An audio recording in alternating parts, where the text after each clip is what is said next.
আসসালামু আলাইকুম।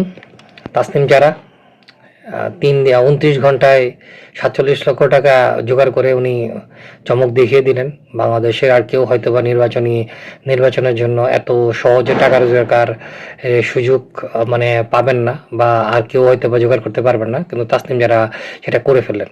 তো তাসনিম যারা এবং তার স্বামী দুজনেই এনসিপি থেকে পদত্যাগ করেছেন আজকে, এবং এনসিপি থেকে পদত্যাগ করে তাসনিম যারা একটা ঘোষণা দিয়েছেন, সেটা হচ্ছে যে একটা দলের প্রার্থী হলে সেই দলের স্থানীয় অফিস থাকে, সুসংগঠিত কর্মী বাহিনী থাকে, সরকারের প্রশাসনের সঙ্গে নিরাপত্তা বা অন্যান্য বিষয়ে আপত্তি ও শঙ্কা নিয়ে কথা বলার সুযোগ থাকে। আমি যেহেতু কোনো দলের সাথে থাকছি না, তাই সেসব কিছু থাকবে না, একমাত্র ভরসা আপনারা। তাসনিম যারা তো সাবেক জ্যেষ্ঠ যুগ্ম সচিব এনসিপি। তাসনিম যারা সম্ভবত মানে এক্সিটের রাস্তা খুঁজছিলেন, এক্সিটের রাস্তা পেয়ে গেছেন, ছলনায় হোক উসিলাই হোক। এর মাঝখান দিয়ে উনি দেশের মানুষকে কি রাজনীতি শেখানোর চেষ্টা করলেন, বিদেশিদের মতো, অর্থাৎ ফরেন কান্ট্রিতে যেমন তারা নির্বাচনী ফান্ড জোগাড় করে, তাসনিম যারা খুব সহজে 100-200 টাকা করে প্রায় না, পুরো 47 লক্ষ টাকা জোগাড় করে ফেললেন। অন্যান্য বাংলাদেশের আরও বড় বড় নেতা নেত্রীরা আছে, কেউ সেটা পারে না। যদি তারা এই ব্যবস্থা করতে যান তাহলে তাকে চাঁদাবাজ হিসেবে আখ্যায়িত করা হবে, কিন্তু তাসনিম যারাকে কেউ চাঁদাবাজ হিসেবে আখ্যায়িত করেনি। 2024 সালের জুলাইয়ের আন্দোলনে তাসনিম জারার কোনো অবদান ছিল না। অক্সফোর্ডের মানে মজা করে অনেকেই বলে, আমিও বলি, অক্সফোর্ডের সমন্বয়ক। তো হঠাৎ করে উনি বাংলাদেশে ইউনুসের বদলতে আসলেন। ইউনুস এই ছেলেপেলেগুলোকে, অর্থাৎ টেন্ডারবাজ জুলাই যোদ্ধাগুলাকে যখন একটা রাজনৈতিক দল গঠন করার কথা নির্দেশনা দিলেন, সেই নির্দেশনা অনুযায়ী তো ফরেনারদের সাথে তাদের মিট করতে হবে, ফরেনারদের সাথে কথা বলতে হবে, কিন্তু সেগুলো ইংরেজিতে অত্যন্ত কাঁচা। খুব স্বাভাবিকভাবে আমরা বাংলাদেশে যারা পড়াশোনা করি, বাংলায় যারা পড়াশোনা করি, তাদের ইংরেজির দুর্বলতা থাকে। তো যেহেতু ছেলেগুলো কাঁচা, তো অক্সফোর্ড থেকে ডক্টর মোহাম্মদ ইউনুস বিদেশ থেকে যেমন বিভিন্ন উপদেষ্টা নিয়ে এসেছেন, ঠিক তেমনইভাবে এনসিপির জন্য একজন লোক এনে দিলেন, সেটা হচ্ছে তাসনিম যারা, যিনি ফটাফট ইংরেজি কথা বলতে পারেন। আর ফটাফট ইংরেজি কথা বলা মানে হচ্ছে যে মেধাবী। তো সেই তাসনিম জারাকে এনসিপির উপর চাপিয়ে দিলেন, এনসিপির বড় নেত্রী বানিয়ে দিলেন, জাতিসংঘে নিয়ে গেলেন, বিভিন্ন দূতাবাসের সাথে মিটিংয়ে তাসনিম জারা সবসময় লিড করতো, কারণ অন্যান্য যে বাংলাদেশে যে নাহিদ হাসনাত ওরা যে টাইপের লিডার ছিল, যে সিনিয়র টাইপের লিডার ছিল, তাদের তুলনায় তাসনিম জারার ইংরেজি ভালো ছিল বোধহয়। ডক্টর ইউনুস তাকে সেখানে বসিয়ে দিলেন। তো এখন ডক্টর ইউনুস নিজেই পালাবেন, তার সাথে যে উপদেষ্টারা আছেন তারাও পালাবেন।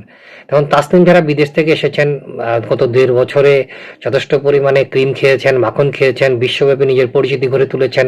এর আগে তিনি ইউটিউবে ছিলেন, ফেসবুকে ছিলেন, একজন ইউটিউবার হিসেবে, একজন ডক্টরের হিসেবে বিভিন্ন ধরনের কনসালটেন্সি উনি দিতেন, মানুষকে সচেতনমূলক কথাবার্তা বলতেন। তো ওনার জন্য একটা ভালো বিষয় বিষয়টা খুব ভালো হয়ে গেল। উনি বিভিন্ন রাষ্ট্রদূতের সাথে পরিচিত হয়েছেন, বিভিন্ন দেশের রাষ্ট্রদূতরা তাকে চেনে, বিভিন্ন দেশে উনি গিয়েছেন সরকারের প্রতিনিধি হিসেবে। তো ওনার আরও একটা গ্রহণযোগ্যতা তৈরি হয়েছে। এখন উনি ইন্টারন্যাশনালি বিভিন্ন এনজিওর মাধ্যমে ধান্দা করার সুযোগ পাবেন। বাংলাদেশে তার স্বামী এবং তিনি গত 1.5 বছরে কত টাকা ইনকাম করেছেন আমরা জানি না। 47 লক্ষ টাকা হয়তো আমাদের সামনে এখন আসছে, জনগণ দিয়েছে, বাট গত 1.5 বছরে ওদের ইনকাম কত ছিল সেটা আমরা জানি না। তবে এনসিপিতে তাসনিম জারার ব্যাপারে যে মানে এনসিপি যে তাসনিম জারাকে সহজে ধারণ করতো না, তার প্রমাণ আমরা পেলাম যখনই তাসনিম যারা পদত্যাগ করলেন। তারই মানে রক্তের ভাই বা রক্তের বোন ডাক্তার মিতু, সে তাকে পশ্চিমা এজেন্ডার গং বলে কটাক্ষ করেছে, আবার সেই পোস্টটা ডিলিটও করে দিয়েছে। তার মানে হচ্ছে যে শুধু সাধারণ মানুষ না, বা যারা এনসিপির প্রতি নজর রাখতো, এনসিপির রাজনৈতিক কর্মকাণ্ড এবং এনসিপির নেতৃবৃন্দের প্রতি নজর রাখতো, যেসব কথাগুলো লোকজন বলার চেষ্টা করছে, ভিতর থেকেও সেই কথাগুলোই আসছে, আর এটাই সত্য। তো এই সত্যগুলা যদি মেনে নিই, তাসনিম যারা এখন যে ঘটনাটা ঘটেছে, তাসনিম যারা আসলে যুক্তরাজ্যের নাগরিক, তার হাজব্যান্ডও সম্ভবত তাই, এবং তারা এসেছিল বাংলাদেশের থেকে ক্রিম খাওয়ার জন্য। এখন ডক্টর ইনু যেহেতু পলাচ্ছে, ডক্টর ইনু যদি এখন না পালাতো, তাসনিম যারা হয়তোবা এখনই প্রস্থান করার চিন্তা করতেন না।